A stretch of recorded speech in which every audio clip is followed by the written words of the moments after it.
নমস্কাৰ ছাৰ বাইদেউসকল, প্ৰাদেশিকত টিউটৰ শিক্ষক কৰ্মচাৰীসকলৰ এটা গুৰুত্বপূৰ্ণ খবৰ। এজন টিউটৰ শিক্ষকৰ কাৰণে আজি হাজাৰ হাজাৰ টিউটৰ শিক্ষক কৰ্মচাৰীয়ে মনত আঘাত পাইছে। প্ৰাথমিক পৰ্যায়ৰ পৰা ডিগ্ৰী কলেজলৈকে কৰ্মৰত হৈ থকা এই টিউটৰ শিক্ষক কৰ্মচাৰীসকলৰ জ্বলন্ত সমস্যাসমূহ সমাধান কৰাৰ যি দাবী উত্থাপন হৈ আহিছে, তাৰ বিপৰীতে আজি সংবাদ শিৰোনাম দখল কৰিছে যে টিউটৰ শিক্ষকে ভুৱা নথিৰ যোগেদি শিক্ষক পদলৈ পদোন্নতিৰ অপচেষ্টা কৰিছিল আৰু অৱশেষত গ্ৰেপ্তাৰ হৈছে টিউটৰ শিক্ষক এজন।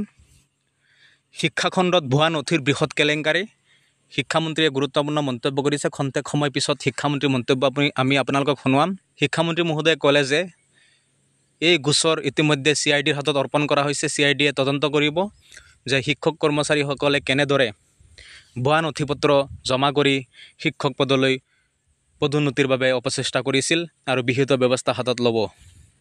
আমি শুনোৱা হওকচোন। তেনেকুৱা ঢেৰ কাৰখানা আছিল, চাৰ্টিফিকেট বনোৱা, মাৰ্কশ্বিট বনোৱা কাৰখানা। আমি কাৰখানাবিলাক এটা এটাকৈ বন্ধ কৰি আহিছোঁ। সিদিনাও কাহিলীপাৰাত এটা ফেক্টৰী ধৰা পৰিছে। এজন জ্যোতিষী তেওঁ হাতো চায় আৰু ভুৱা চাৰ্টিফিকেটো বনায় আৰু কোনো হাৰি নাযায়। আমাৰ ডকুমেণ্ট ভেৰিফিকেশ্যনৰ প্ৰক্ৰিয়াটো সেইকাৰণেই দীঘলীয়া হৈছে আৰু ইতিমধ্যে CIDক কেছ দিয়া হৈছে।